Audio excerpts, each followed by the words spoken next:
JMS competition classes में आप सभी प्यारे साथियों का स्वागत है। आज की वीडियो इंग्लिश की एक बहुत ही जबरदस्त और बहुत ही बेहतरीन होने वाली है, क्योंकि यहाँ पर नरेशन का बहुत ही बेहतरीन टॉपिक चल रहा है और पूरा टारगेट है हमारा साथियों कि आप इंग्लिश को एक बेहतरीन तरीके से स्टडी करें, कोई भी टॉपिक मिस होने ना पाए। और चैनल पर पहली बार विजिट कर रहे हैं तो चैनल को सब्सक्राइब जरूर करिएगा, क्योंकि हर सब्जेक्ट का एक बेहतरीन नोट्स आपको दिया जा रहा है।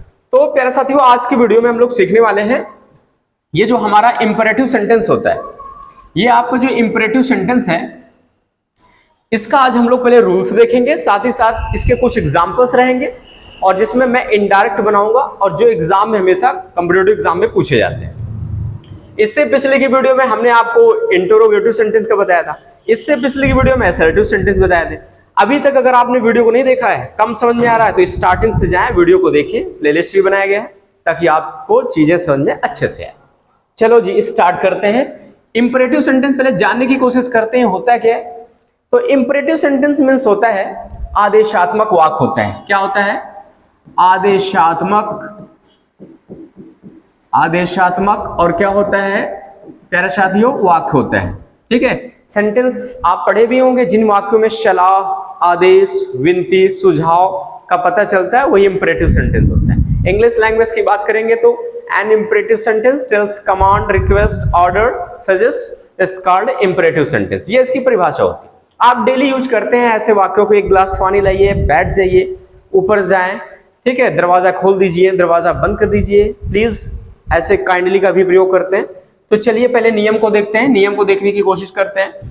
रिपोर्टेड स्पीच के वाक्य के भाव के अनुसार शैड या शैड टू को किस में बदल सकते हैं? दो कंडीशन होती है, एक या तो आप ऑर्डर्ड में बदल सकते हैं, एक या एडवाइज में बदल सकते हैं, या एक रिक्वेस्टेड, यहाँ पे थोड़ा ईडी जोड़ दे रहे हैं, या एक रिक्वेस्टेड में बदल सकते हैं। ऑर्डर वहां पे लगाएंगे जहां पे आदेश दिया जाएगा, एडवाइज्ड वहां जहां पे सलाह दिया जाएगा, और रिक्वेस्टेड वहां होगा प्यारे साथियों जहां पर विनती की जाएगी।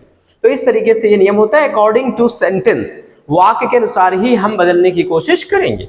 जी हाँ। अब नियम नंबर 2 देखते हैं। इसमें जो कनेक्टिव वर्ड होगा, वाक्य को किससे जोड़ेंगे? वाक्य को टू से जोड़ते हैं। वाक्य को किससे जोड़ते हैं प्यारे साथियों? इसमें टू से जोड़ते हैं। तो इंपरेटिव सेंटेंस में याद रखिएगा, वाक्य को हम जोड़ेंगे तो टू से जोड़ेंगे। चलिए जी ठीक है, ये हमारा दूसरा नियम हो गया और हम आगे जो है जानने की कोशिश करते हैं। ठीक है, और हम आगे जानने की कोशिश करते हैं। चलिए जी, अब नेक्स्ट हम यहाँ पे जानने की कोशिश करेंगे तो तीसरा नियम हमारा आ जाता है। ठीक है, कौन सा नियम आ जाता है प्यारे साथियों? तीसरा नियम हमारा यहाँ पे आ जाता है। तो चलो जी तीसरा नियम देख लेते हैं। ठीक है, तो तीसरा नियम यहाँ पे हम देखेंगे तो तीसरा नियम हमारा कुछ ये कहता है कि रिपोर्टेड स्पीच की शुरुआत अगर डू नॉट से हुआ है, रिपोर्टेड स्पीच की शुरुआत किससे हुआ है प्यारे साथियों? अगर डू नॉट से हुआ है तो हमारा ये जो सैड है, चाहे वो सैड है या सैड टू आए, सैड टू यहाँ पे क्या रहेगा? को। सैड या सैड टू को किस में बदलना है? यहाँ पे सैड या सैड टू को। अगर रिपोर्टेड स्पीच की शुरुआत डू नॉट से हुआ तो यहाँ पे ऑर्डर लिखा है, थोड़ा सा ये गलत हुआ है, यहाँ पे ऑर्डर नहीं लगाएंगे, यहाँ पे फॉरवर्ड का प्रयोग करेंगे। किसका प्रयोग करेंगे प्यारे साथियों? फॉरवर्ड का प्रयोग करेंगे। ठीक है, और डू नॉट को फिर क्या करेंगे?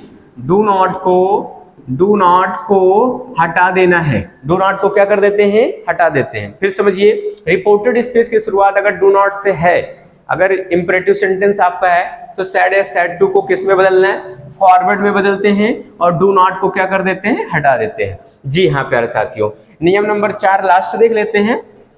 रिपोर्टेड स्पीच की, ठीक है, रिपोर्टेड स्पीच की शुरुआत अगर किससे हुआ है? नेवर से हुआ है। किससे हुआ है प्यारे साथियों? नेवर से हुआ है। अगर रिपोर्टेड स्पीच की शुरुआत, तो वाक्य के अनुसार शैड या शैड टू को या तो आप ऑर्डर में बदलोगे या तो आप एडवाइस में बदलेंगे। ठीक है, इसमें बदल देते हैं। तो प्यारे साथियों, ये हमारा रूल्स हो गया।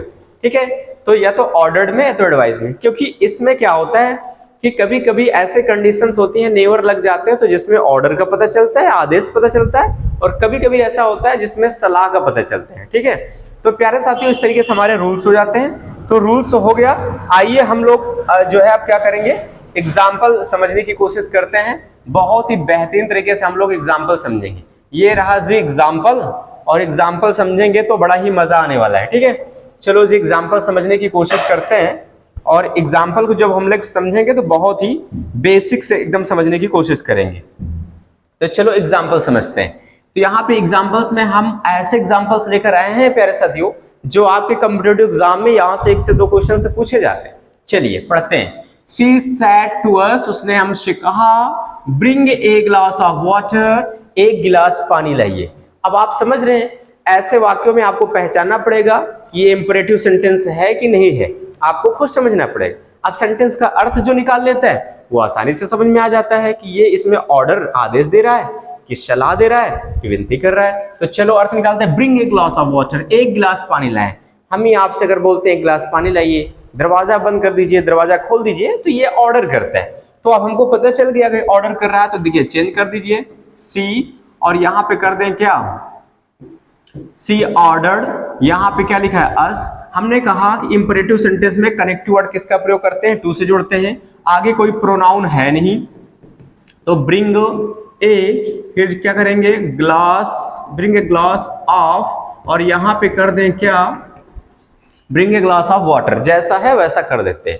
अब दूसरा क्वेश्चन देखते हैं प्यारे साथियों। यहाँ पे लिखा है आई सेड टू देम, मैंने उनसे कहा, ओपन द विंडो, खिड़की खोल दीजिए। फिर वही चीजें हैं, खिड़की खोल दीजिए, एक प्रकार का क्या है, ऑर्डर कर रहा है। तो ऑर्डर वाले वाक्य में फिर वही सेम कंडीशन करने की कोशिश करते हैं। तो ऑर्डर वाले में चलिए जब यहाँ पे करते हैं, आई सबसे पहले लिखोगे, सैड टू को क्या करेंगे, ऑर्डर्ड, ठीक है, सैड टू को ऑर्डर्ड कर दोगे, और यहाँ पे लिखा है देम, वाक्य को किससे जोड़ देना है, टू से। फिर आगे कोई प्रोनाउन चेंजिंग है नहीं प्यारे साथियों, तो यहाँ पे ओपन द क्या कर दोगे, ओपन द, और यहाँ पे कर दोगे क्या, विंडो। इस तरीके से हमारा यहाँ पे हो जाता है। बहुत आसान होता है, बस सेंटेंस को पहचाने और अर्थ उसका मीन समझे, आसानी से हो जाता है।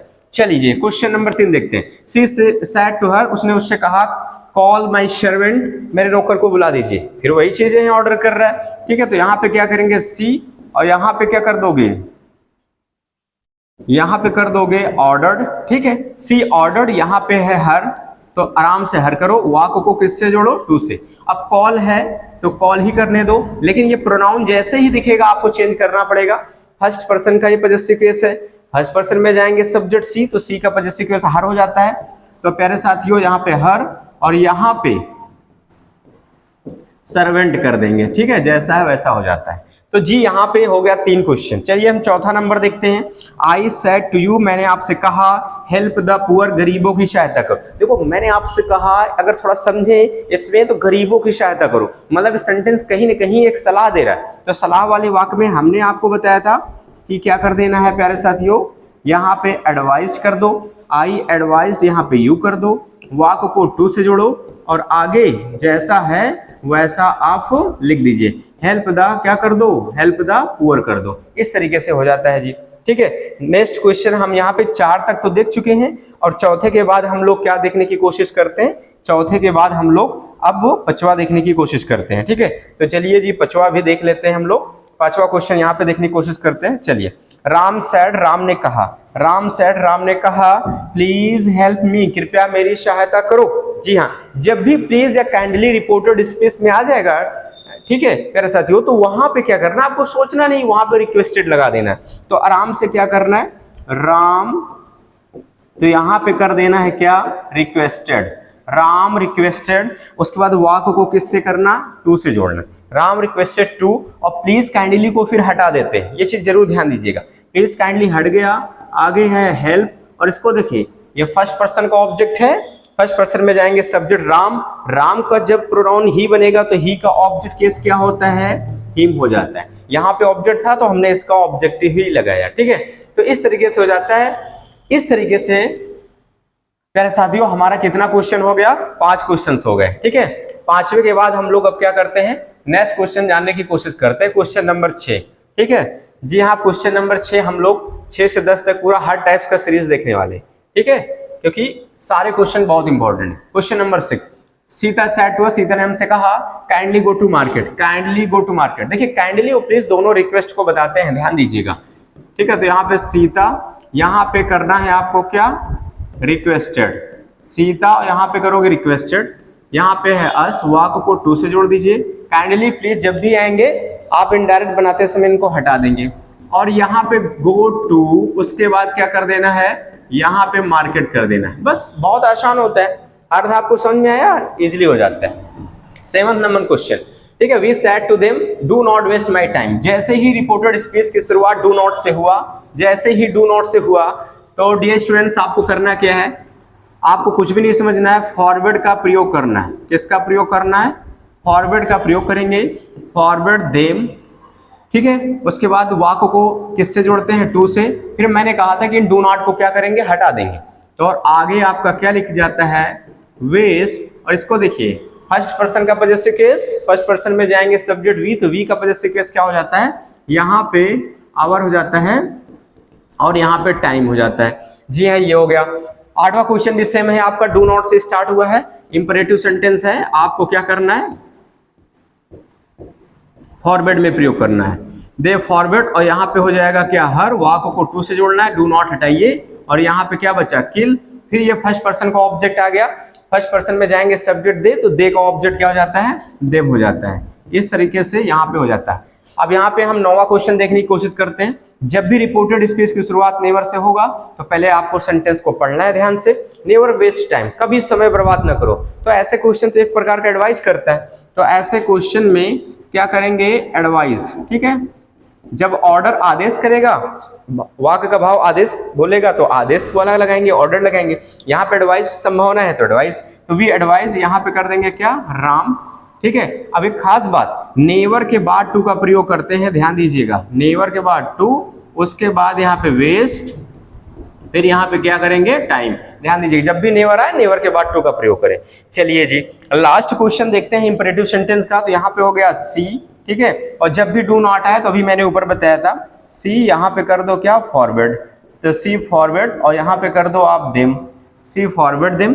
वाक्य को टू से जोड़ना है और इन दोनों को हटा देना है। और आगे क्या बचा आपका, ईट, और यहाँ पे क्या बच जाता है, फूड हो जाता है। तो इस तरीके से प्यारे साथियों, हमारा 10th क्वेश्चन पूरा का पूरा मैंने कंप्लीट कराया। और उम्मीद तो यही करते हैं कि आपको सारी चीज बहुत अच्छा समझ में आया होगा, ठीक है। तो इस तरीके से हमारा यहाँ पे हो जाता है। तो ये हमारा ये पूरा 10 क्वेश्चन का पूरा पार्ट हो गया, रूल्स हो गए, सारी चीजें हो गई। तो उम्मीद करते हैं वीडियो बहुत ही अच्छा लगा होगा। ऐसे ही बेहतरीन वीडियो के लिए सभी लोग चैनल को सब्सक्राइब करिएगा और वीडियो को लाइक करिएगा। नेक्स्ट वीडियो में फिर मिलेंगे। जय हिंद, वंदे मातरम।